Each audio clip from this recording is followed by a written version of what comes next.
Yo, what's up, Archers? Today we're going to be going over the armor tier list guide. So it's going to be a little bit more controversial than the weapons tier list, just because with weapons, there's a clear decision on what the best weapon is, just because of the damage that it can output. But with armors, the epic ability is going to be a lot more important, just because late game, the HP that you have just isn't as important as the epic ability of the armor. Before I go any further, I'm Happy Grandpappy, and I create guides for mobile games, teaching you how to optimize everything. So if you're interested in this kind of content, definitely subscribe to my channel, because I'm going to be creating a lot more videos. Alright, so the first armor that we're going to go through is the the Phantom Cloak armor. So this armor is actually very solid, because even as a common rarity, it gives you 10% projectile damage resistance. And the epic ability of this one is what actually makes it stand out so much, because it works for you both offensively and defensively. The way that it works is that anytime an enemy hits you, it actually freezes them for 1 or 2 seconds, depending on if it's a mob or a boss, and it also deals 200% thorn damage to them. This works for you defensively because every single time you're attacked, it actually gives you a chance to reposition yourself so that you're not going to take any more damage later on. And this works for you offensively because every single time you're attacked, it allows you to just burst the hell out of whatever hits you. Especially if you have diagonal arrows or something like that, it's just going to do so much damage because every single arrow is going to hit them if you position yourself correctly. And because of both the projectile resistance as well as the awesome epic ability that allows you to change your playstyle up a little bit, I'm going to put this in A tier just because it's just a very solid armor. And there are better armors out there, so you'll see later on in the list. Alright, so the next armor we're going to go over is the Void Robes, which is honestly okay. Like, the common ability that you get from this armor is that you get 10% collision damage resistance. Like, it's not going to be that useful throughout the game. Yeah, and at first glance, when you look at the epic ability, it actually sounds pretty cool. Like, you just get to poison every single enemy inside the room, and eventually they're just going to die. But in practice, when you actually use this armor, it's just not that useful, because there are going to be other armors that do way more damage and quicker than what the Void Robe is going to be doing. There's not too much I can say about this armor, so I'm just going to put it into B tier, because the epic ability is actually pretty decent, but it's just not as good as all the other armors that you're going to be able to collect. The next armor I'm going to go through is the Vest of Dexterity. I use this interchangeably with the Phantom Cloak because they're both very good. So even at common rarity, this armor is very good because it gives you 7% dodge chance. So throughout the entire match, you're probably going to save a lot of HP from dodging some attacks. The epic ability is something I personally didn't think of that much because the 7% dodge chance and stacking that with the Serpent Rings early game, that was awesome because I just dodge almost every single attack. The epic ability of this armor does lightning damage to any close-by enemies, so it's kind of like a pseudo lightning arrow, but eventually the damage really adds up and it's pretty cool. Like, when you compare it to something like the Void Robe, you're just going to be doing more damage using this armor versus the Void Robe, which poisons all the enemies inside the room.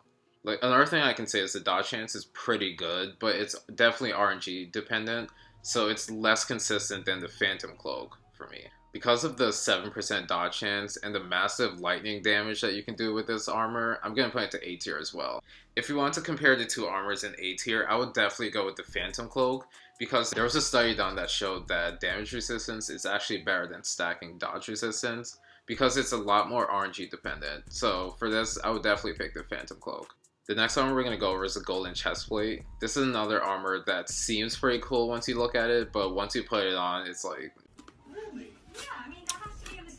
Hell no. Nah, it kind of sucks. But the common ability of this armor is actually pretty good. 5% damage resistance. This means that it's from all sources, not just projectiles or collision. So it's pretty good.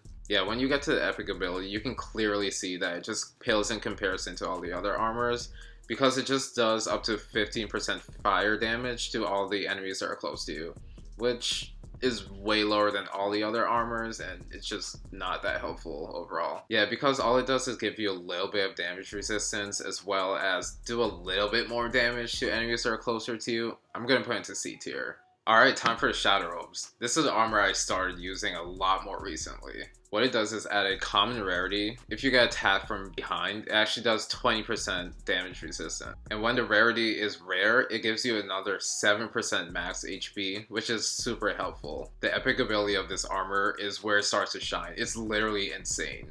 It basically does Dark Touch, which is basically going to do 135 AoE damage to any enemy that's next to you. And this can be applied immediately after the explosion goes off, so you can just keep applying this 135 damage to any enemies that are next to you. And this can actually spread to other enemies. like, it's literally insane. Especially if you're doing wave chapters or up close dangers, this is a must-use armor. So because of the huge damage resistance you're getting from the rear, the 7% max HP that you're going to be getting from the rare ability, as well as the crazy epic ability that does a lot of damage to any enemies that are next to you, it's easily an S tier armor. Alright, the other insane armor we're going to go over is the Bright Robes. Even at common rarity, you're going to be getting 12% front damage resistance. So most of the time when you're attacking, you're going to be facing the enemy that hits you. So this is going to be proccing most of the time. So now when we get to the epic ability, you're going to be getting 2.5% more HP every single time you level up. This is going to be maxing out at 25% more HP, and when you have the smart ability, it's going to be 30% more HP. Like, this armor is just so crazy. At the epic ability, you're just going to be having so many improvements to your character. Most people would just look at the rare ability of this armor and say, like, it's okay. But if you actually look deeper, you're able to get more abilities just by clearing a few rooms than you would by using any other armors. So you're going to be able to go through the rest of the chapter a lot more easier than any other armor. And by the time you're max level, you're basically going to have a free HP boost ability, so this armor is just so great. I'm going to put it into S tier as well. If you want to compare the two armors in S tier, I would definitely use the Bright Robes more, but you can't sleep on the Shadow Robes at all. Like I mentioned before, Shadow Robes is more for enemies that are going to be close to you, so definitely prioritize it for modes like up close dangers or wave chapters where the ability is just going to be able to get applied constantly. So you're just going to have so much damage throughout the entire match.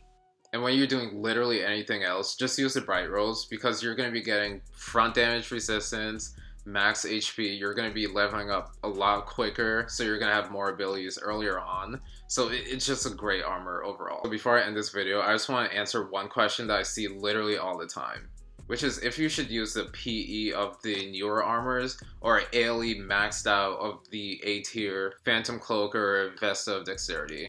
And my answer to this is even though you get way more HP by having a maxed out A tier armor, the abilities that you get from the S tier armors are just so much more beneficial to your character than having a little bit more HP. Especially when you're late game, HP really doesn't matter as much because the mobs already do so much damage to you. Alright, so let me know down in the comments if you're currently using an A tier armor and if you're planning to switch to S tier armor because of this video. So if you made it this far and you enjoyed this type of content, definitely leave a like and subscribe to my channel because it's going to help me out tremendously. Alright guys, peace.